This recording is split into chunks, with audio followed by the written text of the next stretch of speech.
మన కథల సమయంకి స్వాగతం. మగువ 4వ భాగం.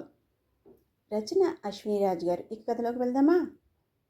Breaking news. ఇప్పుడే అందిన తాజా వార్త. మినిస్టర్ కొడుకుని పోలీసులు ఈరోజు పొద్దున్నే అరెస్ట్ చేసినట్టు తెలుస్తుంది.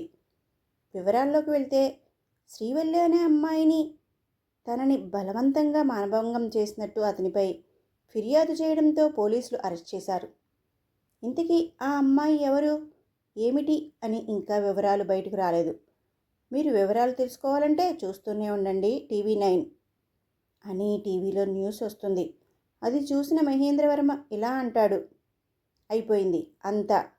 నా 10 ఏళ్ల రాజకీయ జీవితం బూడిదలో పోసిన పన్నీరులా కొట్టుకుపోతుంది. చంద్రం అని గట్టిగా అరుస్తాడు. సార్ అంటూ పరుగున లోపలికి వస్తాడు. నేను చెప్పింది ఏం చేశావు? చూడిప్పుడు మీడియా వాళ్ళకి కూడా తెలిసిపోయింది. అందరికీ ఈ సమాచారం మరింతలా పాకుతుంది. నా పరువంతా పోయింది. సార్, నేను ఎంతగానో ప్రయత్నించాను, కానీ లాయర్ జానకీదేవి గారు వచ్చి అంతా చెడగొట్టారు. ఇంకో విషయం సార్, రావణ్ బాబుకి వ్యతిరేకంగా జానకి గారు కేసుని టేకప్ చేశారు. అయితే ఇప్పుడు కేసు కోర్టు వరకు వెళ్తుంది అంటావు, అంతే కదా? అవును సార్, కోర్టులోనే తేల్చుకుందాం అని జానకి గారు చెప్పి వెళ్ళిపోయారు. అలాగే, మనం కూడా కోర్టులోనే తేల్చుకుందాం. ఆ లాయర్ జానకీదేవికి, ఆవిడని నమ్ముకుని విర్రవీగుతున్నటువంటి శ్రీవల్లికి కూడా తగిన బుద్ధి చెప్పి ఈ మహేంద్రతో పెట్టుకుంటే ఏమవుతుందో తెలిసేలా చేస్తా.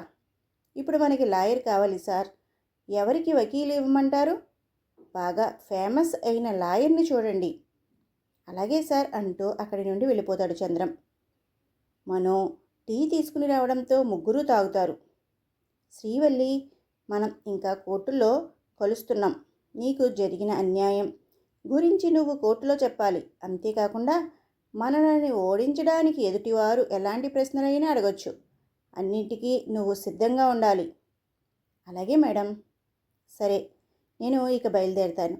బయట మా అబ్బాయి ఎదురు చూస్తున్నాడు. అలాగే మేడం అని అంటుంది శ్రీవల్లి. శ్రీవల్లి, నువ్వు ఆఫీస్కి ఎలా వెళ్తావు? ఆటోలో వెళ్ళాలి మేడం. నేను కోర్టుకి వెళ్తున్నా. నిన్ను డ్రాప్ చేసి ఇంటికి వెళ్తా. నాతో పాటే రావచ్చు కదా అని అడుగుతుంది జానకి గారు. అది అని నసుగుతుంది శ్రీవల్లి. మేడం, మీతో పాటే శ్రీ కూడా వస్తుంది. తనని పిలుచుకుని వెళ్ళండి అని సమాధానమిస్తుంది మనో. 5 నిమిషాలు మేడం, బ్యాగ్ తీసుకుని వస్తా అని రూమ్లోకి వెళ్తుంది శ్రీవల్లి. శ్రీవల్లి వెళ్ళిపోగానే, మేడం తనని తొందరగా ఆఫీస్ దగ్గర దింపేయండి. నిన్న కూడా ఆఫీస్కి లేట్ అయిందని వాళ్ళ బాస్ కోపడ్డాడంట. ఫలితంగా రాత్రి ఒక్కటే రావడానికి భయపడింది అని మను చెబుతుంది.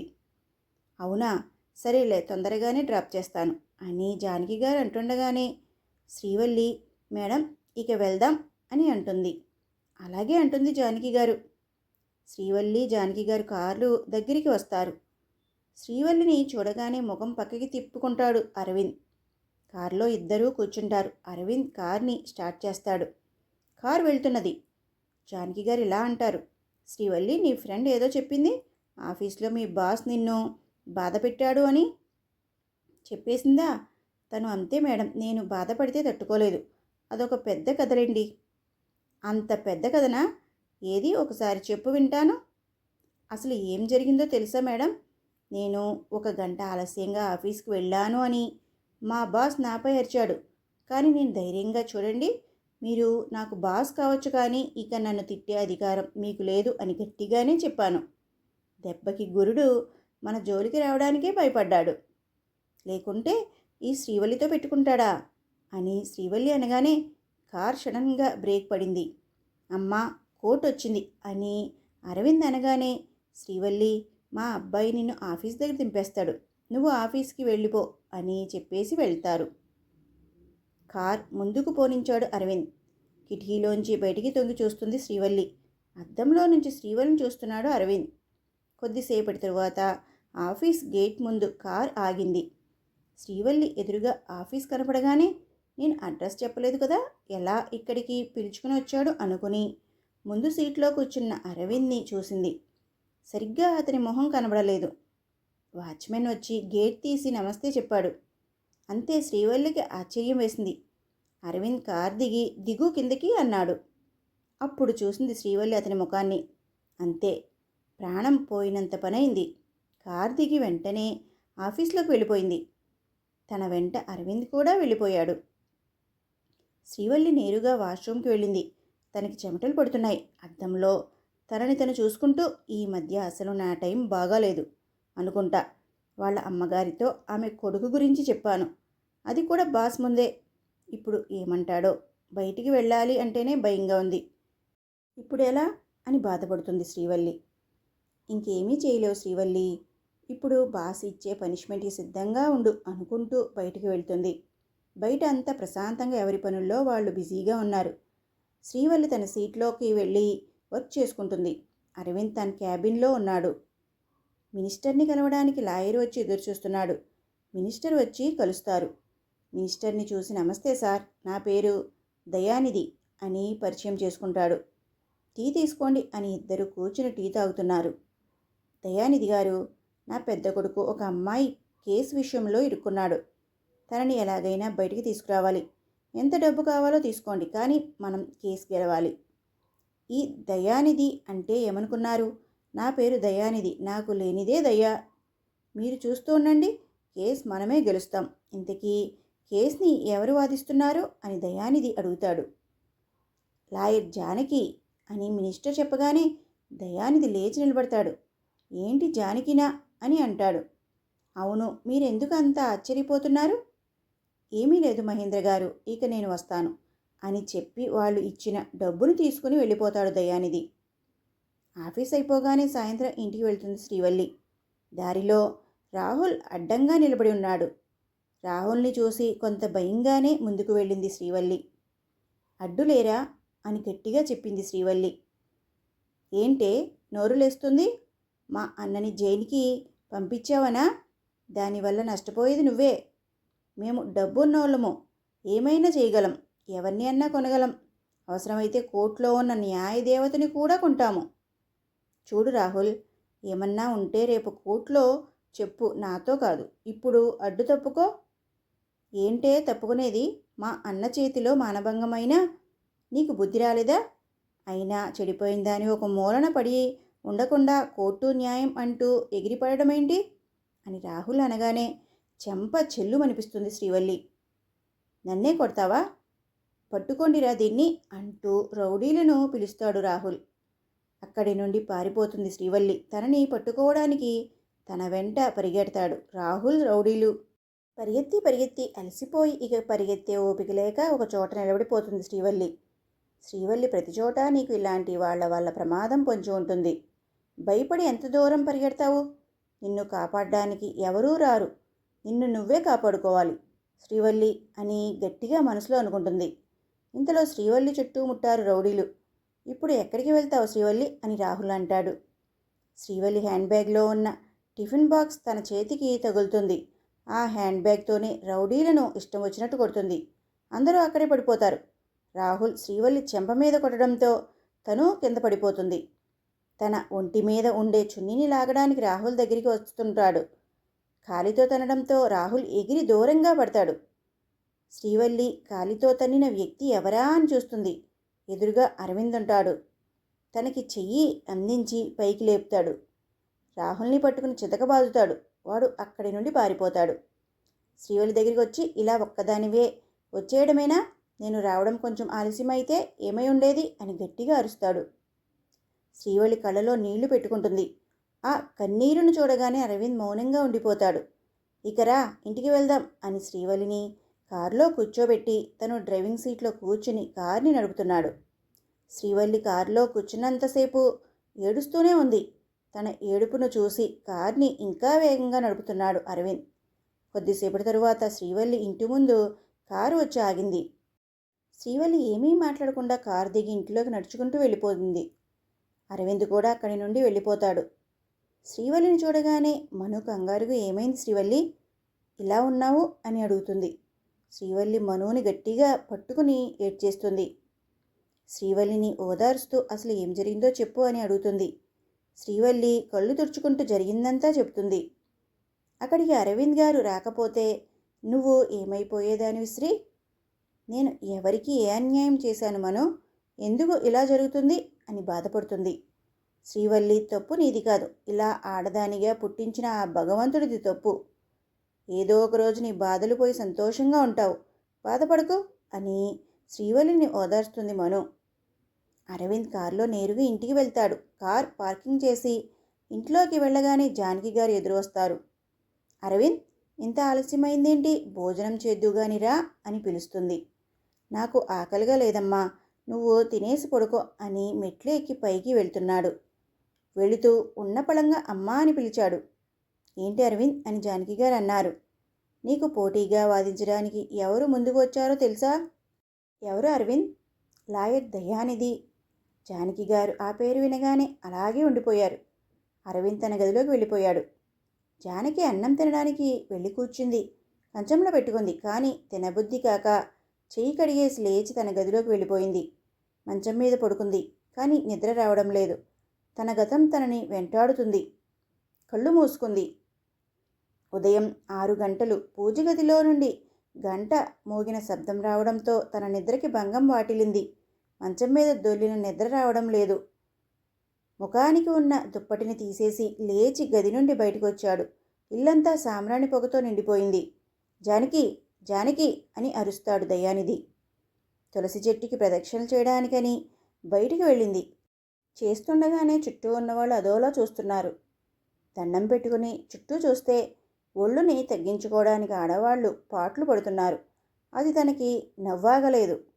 గట్టిగా నవ్వేసింది. జానకి అని కేక వినబడడంతో లోపలికి పరిగెత్తింది జానకి. ఎన్నిసార్లు పిలవాలి? ఇంతసేపు ఎక్కడికి చచ్చావు? తులసమ్మకి ప్రదక్షిణలు చేసి వస్తున్నానండి. దాని కథ పక్కన పెట్టు. ఇల్లంతా ఈ పొగ ఏంటి? ఎవరన్నా చూస్తే మన ఇల్లు తగలపడినట్టు భయపడతారు. నీకు ఎన్నిసార్లు చెప్పాలి పొద్దున్నే ఆ టీవీలో పాటలు పెట్టి నా నిద్ర పోగొట్టకు అని? అయ్యో మహాపాపం అండి. పొద్దున్నే సుప్రభాతం వింటే అంతా మంచి జరుగుతుందండి. అబ్బా, నీ పల్లెటూరి మాటలు ఇక్కడ ఆపుతావా? ముందు వెళ్ళి ఇల్లంతా ఈ పొగంతా వెళ్ళిపోయేట్టు చెయ్యి. నేను ఫ్రెష్ అయి వస్తాను అని చెప్పి వెళ్ళిపోతాడు దయానిధి. నేను ఏమి చేసినా తప్పుపడతాడు ఈయన అనుకుంటూ వంటగదిలోకి వెళ్ళిపోతుంది జానకి. టిఫిన్ తినేసి కోర్టుకి బయలుదేరుతున్నాడు దయానిధి. జానకి, నేను కోర్టుకు వెళ్తున్నా. నువ్వు బయటికి వెళ్ళి చుట్టుపక్కల వాళ్ళతో ఏమంటే అది వాగకుండా ఇంటి పట్టనే ఉండు. ఏంటి? అలాగే అండి తల ఆడిస్తుంది జానకి. కోర్టు పని ముగించుకొని ఇంటికి వచ్చాడు దయానిధి. జానకిని తిడుతున్నారు ఇంటి ఓనర్. అది విని అక్కడికి వెళ్ళాడు దయానిధి. దయానిధిని చూడగానే ఇంటి ఓనర్, రావయ్యరా, నీ భార్య చేసిన నిర్వాకం చూడు అన్నాడు. ఏం చేసిందండి అని దయానిధి ఇంటి ఓనర్ని అడిగాడు. చూడవయ్యా, మా గోడలను ఎలా పాడు చేసిందో. పేడతో గోడంతా పిడకలు కొట్టింది. మొన్ననే బాగా ఖరీదైన పెయింట్ని కొట్టించాము. ఇప్పుడు అది అంతా పాడు చేసింది. ఇదెక్కడి విడ్డూరం అండి? మా ఊరిలో ఇలాగే గోడలకి పిడకలు కొడతాము. ఎవరూ బాధపడరు. కానీ మీరు ఎందుకు ఇలా అంటున్నారు అని జానకి అంటుంది. నువ్వు నోరుమొయ్యి అని దయానిధి జానకి చెంప మీద కొడతాడు. ముందు వాళ్ళకి క్షమాపణలు చెప్పు అని అంటాడు. నేను ఏ తప్పు చేశానని చెప్పాలి అని జానకి అంటుంది. ముందు చెప్తావా లేదా? ఇక చేసేదేమీ లేక క్షమాపణ చెప్తుంది జానకి. తన చెయ్యి పట్టుకుని ఇంట్లోకి లాక్కెళ్తాడు. నీకు ఎన్నిసార్లు చెప్పాలి బయట నీ చేష్టలతో నా పరువు తీయద్దు అని? అది కాదండి. ఆపు ఇక. నువ్వు చేసిన నిర్వాకం చాలు అని లోపలికి వెళ్ళిపోతాడు దయానిధి. జానకి ఏడుస్తూ బాధపడుతూ ఉంటుంది. 15 రోజుల తరువాత జానకి వాళ్ళ నాన్నగారు తనని చూసి వెళ్దాం అని ఇంటికి వస్తాడు. దయానిధి ఇంటిలో లేడు, బయటికి వెళ్ళాడు. జానకి తన తండ్రికి చెప్పుకొని బాధపడుతుంది. నీకు చదువు రాకున్నా సంస్కారం తెలుసు కదా, అది చాలు తల్లి, బాధపడకు. అల్లుడి గారికి నచ్చినట్టు నిన్ను నువ్వు మార్చుకోవాలి. కోపంలో ఏమన్నా అన్నా సర్దుకుని పోతల్లి. ఎందుకంటే నీ తర్వాత పెళ్లి కావలసిన వాళ్ళు ఇంకా 2 ఉన్నారు అని చెప్పి తన తండ్రి వెళ్ళిపోతాడు. జానకి, జానకి అంటూ దయానిధి కాలుగాలిన పిల్లిలాగా అరుస్తున్నాడు. ఏంటండి అని వంటగదిలో నుండి బయటికి వస్తుంది జానకి. మనం సాయంత్రం పార్టీకి వెళ్తున్నాం, నువ్వు రెడీగా ఉండు అని చెప్తాడు దయానిధి. ఎంతో సంతోషం. జానకి అలాగే అండి అని వెళ్ళి తొందరగా తయారవుతుంది. అయిపోయిందా జానకి అని జానకిని అడుగుతాడు దయానిధి. అయిపోయిందండి అని వచ్చి ఎదురుగా నిలబడుతుంది జానకి. చూడ్డానికి అచ్చం మహాలక్ష్మిలా తయారైంది. అనుకున్నా నువ్వు ఇలా పల్లెటూరి మొద్దులా తయారవుతావని. ఏమండి బాగా తయారు కాలేదా? మనం వెళ్తున్నది ఏ పల్లెటూరి పేరంటానికి కాదు, పార్టీకి. అంటే ఎలా తయారవ్వాలి తెలుసా? ఇంకా ఎలా తయారవ్వాలండి, బాగానే ఉన్నాను కదా. ముందు నువ్వు బెడ్రూమ్లోకి పద అని తనని చెయ్యి పట్టుకుని లాక్కెళ్తాడు. గదిలోకి వెళ్ళగానే కత్తెరతో తన పొడవాటి జుట్టుని సగానికి సగం కత్తిరించి పడేస్తాడు. ఏం చేస్తున్నారండి? నా జుట్టు, ఎందుకు నా జుట్టుని కత్తిరించారు అని ఏడుస్తుంది జానకి. తన చీరను తొలగించి ఒక మోడ్రన్ డ్రెస్ వేసుకుంటుంది జానకి. పొట్టి జుట్టుతో చేతికి హ్యాండ్ బ్యాగ్ వేసుకుని పార్టీలోకి వెళ్తుంది. హై హీల్స్ వేసుకోవడం వలన తను తిన్నగా నడవలేకపోతుంది. దయానిధి చూసుకుని నడువు అని తన చెయ్యి పట్టుకుని నడిపిస్తున్నాడు. పార్టీలో అందరూ బాగా తాగి డ్యాన్స్ చేస్తున్నారు. జానకిని ఒక చోట కూర్చోబెట్టి తను డ్యాన్స్ చేయడానికి వెళ్ళిపోతాడు. అక్కడ అంతా వింతగా ఉంది జానకికి. దయానిధి మందు తాగుతూ ఎవరో అమ్మాయితో డ్యాన్స్ చేస్తున్నాడు. అది చూసి జానకి పైకి లేచి వెళ్ళడానికి ముందుకు వెళ్తుంది. నడుస్తూ కింద పడిపోతుంది. ఇంతలో అక్కడే ఉన్న ఒక వ్యక్తి తనని పైకి లేపుతాడు. జానకిని అలా చూసి వావ్, బ్యూటిఫుల్ గర్ల్ అంటాడు. ఏమంటున్నారు మీరు అని అడుగుతుంది జానకి. ఏమీ లేదండి, నాతో డ్యాన్స్ చేస్తారా అని అడుగుతాడు. నేను చెయ్యను, పరాయి మగవాళ్ళతో డ్యాన్స్లేంటి, నేను మా వారి దగ్గరికి వెళ్తున్నా అని అక్కడి నుండి ముందుకు కదులుతుంది. ఇంతలో అతను తన చెయ్యి పట్టుకుంటాడు. ఏ వదులు అని గింజుకుంది జానకి. తనకి మందు తాపడానికి ప్రయత్నం చేస్తాడు. వద్దు వద్దు అంటుంది. తన నడుము మీద చెయ్యి వేస్తాడు. అంతే, తనని దూరంగా నెట్టి తన చెంప మీద కొడుతుంది జానకి. ఒక్కసారిగా అందరూ నిశ్శబ్దంగా ఉండిపోతారు. దయానిధి అక్కడికి వస్తాడు. ఏమైందని అడుగుతాడు. చూడు దయానిధి, డ్యాన్స్ చేయమని అడిగాను అని నన్ను చెంప మీద కొట్టింది నీ భార్య అని అంటాడు. వేరే అతను, నీ పల్లెటూరి అమ్మాయి ఇలాంటి పార్టీకి తీసుకురావడం ఎందుకు? ఇంకో అమ్మాయి, దయా ఏంటిది, నీ భార్యకు అసలు సంస్కారమే తెలియదు అని అంటుంది. సంస్కారం లేకుంది నాకు కాదు మీకు. కట్టుకున్న వాళ్ళు పక్కనే పెట్టుకుని పరాయి వాళ్లతో తాగి కుప్పిగంతులు వేస్తున్నారు అని జానకి అంటుంది. దయానిధి, ఏంటి ఈ న్యూసెన్స్ అని అందరూ అంటారు. జానకి చెంప మీద కొట్టి నీలాంటి చదువురాని దాన్ని చేసుకున్నందుకు నాకు కావాల్సిందే. ముందు ఇక్కడ ఉన్న వాళ్ళందరికీ సారీ చెప్పు అంటాడు దయానిధి. నేను చెప్పను, ఎందుకు చెప్పాలి? అసలు అతను ఏమి చేశాడో మీకు తెలుసా అని అంటుంది జానకి. అదంతా నాకు అనవసరం. నువ్వు ముందు సారీ చెప్తావా లేదా?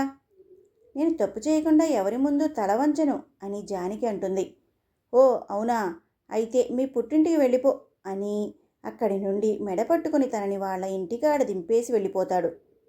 ఇంట్లోకి వెళ్ళగానే జానకి అవతారం చూసి తన తండ్రి చెల్లెళ్ళు చూసి ఆశ్చర్యపోతారు. అమ్మా జానకి, ఏంటి ఈ అవతారం అని అంటాడు.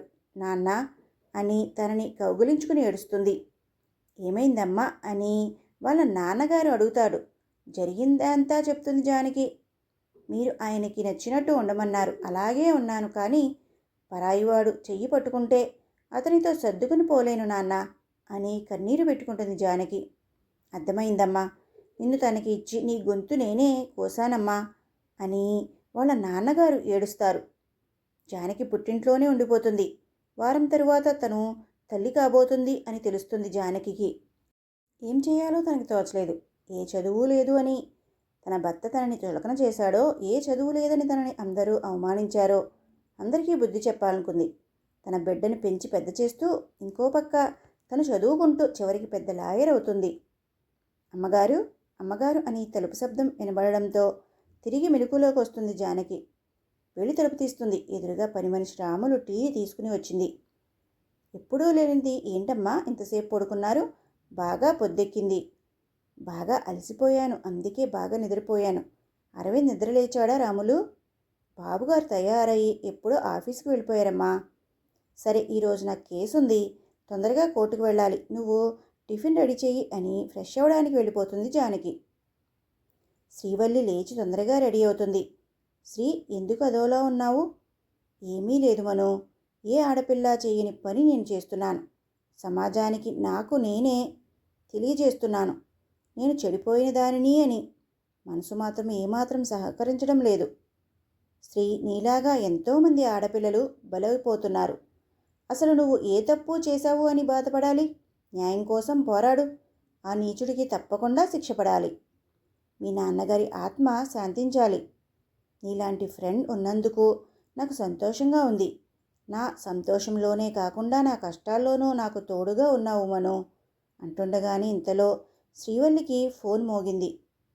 ఎవరా అని చూస్తే సీతగారు. శ్రీవల్లితో మాట్లాడి తనకి ధైర్యం చెప్పి ఫోన్ పెట్టేస్తుంది సీత. కోర్టు సమయం కావడంతో అందరూ లోపలికి వస్తున్నారు. శ్రీవల్లి జానకి గారు కారు దగ్గర నిలబడి మాట్లాడుతున్నారు. ఇంతలో అక్కడికి కారు వచ్చి ఆగుతుంది. కారులో నుండి దయానిధి మహేంద్రవర్మ దిగుతారు. జానకి గారిని చూడగానే దయానిధి దగ్గరికి వచ్చి, చూడు జానకి, నువ్వు మీ పల్లెటూరులో గోడకు పిడకలు కొట్టినంత తేలిక కాదు కేసు వాదించడం అంటే. నా మాట విని కేసుని వెనక్కి తీసుకోండి, పరువు అన్నా దక్కుతుంది. చూడండి లాయర్ దయానిధి గారు, ఎవరు ఎలా వాదిస్తారో ఎవరి పరువు పోతుందో కోర్టులో తేల్చుకుందాం అని అక్కడి నుండి వెళ్ళిపోతుంది. చూడు జానకి, నిన్ను ఓడించి నువ్వు ఎప్పటికీ పల్లెటూరు మొద్దువే అని నిరూపిస్తాను. మీడియా వాళ్ళు శ్రీవల్లిని చుట్టుముట్టారు. మీడియా, శ్రీవల్లి గారు, మీ కేస్ వాదించబడుతుంది కదా, మీరు గెలుస్తారని మీకు నమ్మకం ఉందా అని అడుగుతారు. ఏమి జరుగుతుందో లైవ్లో మీరే చూడండి, చెప్పడం కంటే చూస్తేనే బాగుంటుంది. న్యూస్ పేపర్ వాళ్ళు, శ్రీవల్లి గారు, మీరు కావాలని మినిస్టర్ కొడుకు మీద నేరం మోపారు అని అంటున్నారు, దానికి మీరేమంటారు? జానకి గారు, చూడండి, న్యాయ అన్యాయాలు కోర్టు వాళ్ళు తెలుస్తారు. ఇప్పుడు మమ్మల్ని లోపలికి పంపండి అని అక్కడి నుండి వెళ్ళిపోతారు జానకి, శ్రీవల్లి. చూశారు కదా, ఒక సాధారణ అమ్మాయికి మినిస్టర్ కొడుక్కి హోరాహోరీగా వాదన జరగబోతుంది. అసలు ఏమి జరుగుతుంది? కోర్టు సీను మొదలు. కోర్టులో అందరూ కూర్చున్నారు. జడ్జి గారు వచ్చి కూర్చున్నారు. కుమారి అనబడు శ్రీవల్లి, రావణ్ అనే యువకుడు తనని బలవంతంగా మానభంగం చేసి తన జీవితం నాశనం చేశాడు అని నేరం ఆరోపించడం జరిగింది. Judge, mister Dayanidhi, you can proceed అని అంటాడు జడ్జి గారు. దయానిధి, థ్యాంక్ యూ మిస్టర్ జస్టిస్. చూడమ్మా, నీ పేరు? నా పేరు శ్రీవల్లి. నిన్ను రావణ్ మానభంగం చేశాడా? అవును అని సమాధానం చెప్తుంది. దయానిధి, మానభంగం అంటే ఏంటో వివరంగా చెప్పు. Janakidevi, I object mister justice. మానభంగం అనేది స్త్రీ జాతికి ఒక శాపం. మృగంలా మారి మగాడు చేసే పైశాచిక నృత్యం. దానిని పవిత్రమైన న్యాయస్థానంలో వివరంగా చెప్పమనడం అన్యాయం, అవివేకం. Justice, objection sustain. Defence lawyer ఆ ప్రశ్నని ఉపసంహరించుకోవాలి. దయానిధి, సారీ మిస్టర్ జస్టిస్. చూడమ్మా, రావణ్ నిన్ను ఎందుకు మానభంగం చేశాడు? నీ మీద పగనా? శ్రీవల్లి, లేదు, అతనిని నేను ఇంతవరకు చూడలేదు. మరి అతనికి నిన్ను మానభంగం చేసే అవసరం ఏముంది? శ్రీవల్లి, నేను అతని తమ్ముడిని చెప్పుతో కొట్టాను అని నా మీద కోపంతో బలాత్కారం చేశాడు. దయానిధి, చెప్పుతో కొట్టవలసిన అవసరం ఏమొచ్చింది? శ్రీవల్లి, అతను రోడ్డు మీద ఒక చిన్న అమ్మాయిని ఏడిపిస్తున్నాడు. నాకు కోపం వచ్చి అతనికి బుద్ధి చెప్పాను. దయానిధి, నువ్వు రాహుల్ ఒక చిన్న పాపని ఏడిపిస్తుంటే అడ్డు వెళ్ళి అతనిని చెప్పుతో కొట్టావు, అందుకు రావణ్ నిన్ను మానభంగం చేశాడు అంటావు. ఆ రోజు నైట్ ట్రైన్లో ఎక్కడికి ప్రయాణమయ్యావు? శ్రీవల్లి, నేను సివిల్స్ ఎగ్జామ్ రాయడానికి అని హైదరాబాద్ బయలుదేరాను. దయానిధి, నీతో పాటు ఎవరు ఉన్నారు? ఎవరూ లేరు, నేను ఒక్కదాన్నే వెళ్తున్నాను. దయానిధి, అంత దూరం వెళ్తున్నదానివి, అది కూడా రాత్రిపూట ప్రయాణం, తోడుగా లేకుండా ప్రయాణం. ఓకే, ఇక నువ్వు వెళ్ళొచ్చు. మిస్టర్ జస్టిస్, నా క్లయింట్ అయిన రావణ్ని విచారించడానికి అనుమతి ఇవ్వవలసిందిగా కోరుతున్నాను. ఓకే, పర్మిషన్ గ్రాంటెడ్ అని జస్టిస్ అంటారు. దయానిధి, మిస్టర్ రావణ్, మీకు శ్రీవల్లి పరిచయం ఉందా? ఉంటే ఎప్పటి నుండి ఉంది? రావణ్, నాకు అంతగా పరిచయం లేదు సార్, ట్రైన్లో చూశానంతే. దయానిధి, మరి మీ తమ్ముడిని చెప్పుతో కొట్టాను, ఆ కోపంతోనే నన్ను మానభంగం చేశాడు అంటుంది శ్రీవల్లి. రావణ్, లేదు, నేను అమ్మాయిని మానభంగం చేయలేదు. తన ఎవరో కూడా నాకు తెలియదు. దయానిధి, ఓకే, ఇక మీరు వెళ్ళొచ్చు. మిస్టర్ జస్టిస్, రాహుల్ అనే విట్నెస్ని ప్రవేశపెట్టవలసిందిగా కోర్టు వారిని కోరుతున్నాను. జడ్జి గారు, ఓకే, పర్మిషన్ గ్రాంటెడ్ అని అంటారు. రాహుల్, రాహుల్. దయానిధి, మీ పేరు? రాహుల్. దయానిధి, శ్రీవల్లి అనే అమ్మాయి నిన్ను చెప్పుతో కొట్టిందా? లేదండి. దయానిధి, మరి అమ్మాయి ఒక ఆడపిల్లని ఏడిపిస్తుంటే తను అడ్డుపడ్డాను అంటుంది. రాహుల్, ప్రమాణపూర్తిగా చెప్తున్నా ఇది అంతా అబద్ధం సార్. కావాలనే మా మీదే తప్పుడు కేసు పెట్టింది. నేను ఏంటి అమ్మాయిలను ఏడిపించడం ఏంటి? మహిళల పట్ల నాకు చాలా గౌరవం ఉంది సార్. దయానిధి, ఇక మీరు వెళ్ళొచ్చు. మిస్టర్ జస్టిస్, ఇది అంతా కట్టుకథ. నా క్లయింట్కి ఏ పాపం తెలియదు. కావాలనే నా క్లయింట్ని ఇరికించారు. బాగా డబ్బులు ఉన్నవాళ్ళని చూసి ఎలవేసి పట్టుకొని సుఖజీవితం అనుభవించాలనుకుంటారు. లేదా ఇలా తప్పుడు కేసులు పెట్టి అంతో ఇంతో డబ్బుని డిమాండ్ చేయడం అమ్మాయిలకి మామూలైపోయింది. ఎందుకంటే అమ్మాయిలు అంటే జాలిపడతారు అని మానభంగం చేశారు అంటే అయ్యో పాపం అంటారు కనుక. ఒంటరిగా ప్రయాణం చేస్తూ అమాయకులను ఇలా తప్పుడు కేసులో ఇరికిస్తున్నారు. కావాలనే తనను మానభంగం చేశాడు అని కట్టుకథ అల్లి తప్పుడు కేసు పెట్టింది ఈ శ్రీవల్లి. లేదు లేదు, మీరు చెప్తున్నది అంతా అబద్ధం. యువర్ ఆనర్, ఈ రావణ్ వల్లే నా జీవితం నాశనమైంది. నేను చెబుతున్నది నిజం. దయానిధి, నువ్వు అంతా గొంతు చించుకుని అరిచినా కోర్టు వాళ్ళు నమ్మరు. కోర్టు వాళ్ళకి కావాల్సింది సాక్ష్యాలు. రావణ్ణే నిన్ను మానభంగం చేశాడు అనడానికి సాక్ష్యమేంటి? Janaki, I objection mister justice. Defence lawyer గారు కేసుని తప్పుడు దారి పట్టిస్తున్నారు. ముద్దాయిని ప్రశ్నించడానికి అనుమతి ఇవ్వాల్సిందిగా కోర్టు వారిని కోరుతున్నాను. ఓకే, పర్మిషన్ గ్రాంటెడ్ అని జస్టిస్ అంటాడు. జానకి, మీ పేరు? రావణ్. జానకి, చూడండి మిస్టర్ రావణ్, మీ నాన్నగారు బాగానే సంపాదించారు అనుకుంటా. Ravan, what you mean? Janaki, నా ఉద్దేశం ఆస్తి బాగానే ఉంది కదా. రావణ్, ఉంది. జానకి, సెప్టెంబర్ 24 రాత్రి 9 గంటల సమయంలో మీరు ఎక్కడున్నారు? రావణ్, నేను విజయవాడలో ఆఫీస్ వర్క్ చూసుకొని తిరిగి హైదరాబాద్కి ట్రైన్ వస్తున్నాను. జానకి, ఇంత డబ్బు ఉండి కూడా సెకండ్ క్లాస్లో ప్రయాణిస్తున్నారా మిస్టర్ రావణ్? రావణ్, లేదు, నేను ఏసీలోనే వెళ్తాను. జానకి, మరి సెకండ్ క్లాస్లో ఎందుకు ఎక్కారు? నేను ఎందుకు ఎక్కాను? మీరు అబద్ధం చెబుతున్నారు. మిస్టర్ రావణ్, మీరు శ్రీవల్లి కూర్చున్న సెకండ్ క్లాస్ బోగిలోకి ఎక్కడం సీసీటీవీ ఫుటేజ్లో రికార్డ్ అయింది. యువర్ ఆనర్, సీడీలో ఉన్న రికార్డ్ని పరిశీలించవలసిందిగా కోర్టు వారిని కోరడమైనది అని సీడీ ఇస్తుంది జడ్జి గారికి జానకి. ఇంతలో గంట శబ్దం వినబడడంతో కోర్టువారు కేసుని 2 రోజుల పాటు వాయిదా వేయడం అయింది. కోర్టులో ఒక మూలన కూర్చుని జరిగిందంతా వింటున్నాడు అరవింద్. కోర్టు నుంచి బయటకు వచ్చింది శ్రీవల్లి. శ్రీవల్లిని చూడగానే, శ్రీవల్లి, నీకు ముందే చెప్పాను అన్నిటికీ సిద్ధంగా ఉండమని. ఇంకా మొదలు కాలేదు, ముందు ఉంది. నిన్ను నువ్వు బలంగా మార్చుకోవాలి. పద ఇంటికి వెళ్దాం అని అక్కడి నుండి వెళ్ళిపోతారు శ్రీవల్లి జానకి. ఇంట్లో ఒక మూలన కూర్చుని ఉంది శ్రీవల్లి. శ్రీవల్లి, ఎందుకు అలా ఒంటరిగా కూర్చున్నావు? ఏమీ లేదు మను, నాన్న గుర్తుకు వచ్చారు అని బాధపడుతుంది. సరేరా, భోంచేద్దాం. నాకు ఆకలిగా లేదు. మను, నువ్వు వెళ్ళి తిను. ముందు నువ్వు లేచిరా. లేదు మను, ప్లీజ్, నన్ను బతిమాలకు, నాకు ఆకలిగా లేదు. ఇక చేసేదేమీ లేక మను వెళ్ళిపోతుంది. రూమ్లో ఒక్కటే కూర్చుని బాధపడుతుంది శ్రీవల్లి. అక్కడ అరవింద్ కూడా రూమ్లో ఒక్కడే బాధపడుతున్నాడు. మార్నింగ్ లేచి ఆఫీసుకు తయారవుతుంది శ్రీవల్లి. మను రెడీ అయ్యి, తను విజయవాడ వెళ్తున్నాను, నువ్వు జాగ్రత్తగా ఉండు అని చెప్పి వెళ్ళిపోతుంది. ఆఫీస్లో తన క్యాబిన్లో కూర్చుని వర్క్ చేసుకుంటున్నాడు అరవింద్. శ్రీవల్లిని చూశాడు. తను సీట్లో కూర్చుని వర్క్ చేసుకుంటుంది. రాత్రి అంతా బాగా ఏడ్చినట్టుంది కాబోలు. ముఖం ఎర్రగా కందిపోయింది. మేనేజర్ని పిలిచి శ్రీవల్లిని లోపలికి రమ్మన్నాడు. శ్రీవల్లి క్యాబిన్లోకి వెళ్ళింది. గుడ్ మార్నింగ్ సార్ అని విష్ చేసింది శ్రీవల్లి. కూర్చో శ్రీవల్లి అని అరవింద్ అనగానే సీట్లో కూర్చుంది. తన ముందు భోజనం పెట్టాడు అరవింద్. భోజనం చెయ్యి శ్రీవల్లి అని అంటాడు.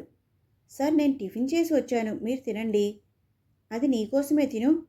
లేదు సార్, నాకు ఆకలిగా లేదు. నాకు అంతా తెలుసు, కానీ నువ్వు ముందు భోజనం చెయ్యి. అది కాదు సార్. తినమన్నానా? ముందు తిను అనగానే మారు మాట మాట్లాడకుండా తింటుంది. ఇంతలో తనకి పొరమారింది. అరవింద్ వెంటనే నీరు తాగించాడు. తను అలా నీరు తాగించడం చూసి వాళ్ళ నాన్నగారు గుర్తుకొచ్చారు శ్రీవల్లికి. ఏమైంది శ్రీవల్లి? ఎందుకు కళ్ళలోని కన్నీరు వస్తున్నాయి? ఏమీ లేదు సార్. నాకు ఆకలిగా ఉంది అని మీకు ఎలా తెలుసు అని అడిగింది శ్రీవల్లి. నీ ముఖం చూస్తేనే అర్థమవుతుంది. చూడు, కళ్ళు ఎలా లోపలికి పోయాయో. నీరసంగా కనిపిస్తున్నావు. సరేలేండి, నేను ఇక బయటికి వెళ్తాను అని అక్కడి నుండి వెళ్ళిపోతుంది శ్రీవల్లి. వెళ్ళి వర్క్ చేసుకుంటుంది. అసలు ఏం జరుగుతుంది? అరవింద్ గారు తన పట్ల చూపిస్తుంది అసలు ఏంటి? తనకు తానే మార్క్ వేసుకుంది. అందని వాటి గురించి ఆలోచించడం చాలా తప్పు శ్రీవల్లి అనుకుంటుంది మనసులో. తిరిగి తన పనిలో పడి బిజీ అయిపోయింది. సాయంత్రం ఇంటికి బయలుదేరుతుంది. భాను తనకి బాయ్ చెప్పేసి వెళ్ళిపోతుంది. మను ఊరెళ్ళడంతో ఇంటిలో ఒక్కటే ఉండడానికి భయపడుతూ ఉంటుంది. శ్రీవల్లి ఒక్కటే ఇంట్లో ఉంటుంది. ఇప్పుడు రావణ్ వాళ్ళ తమ్ముడు రాహుల్ వల్ల ఏమైనా ప్రమాదం జరుగుతుందా? నెక్స్ట్ పార్ట్లో చూద్దాం.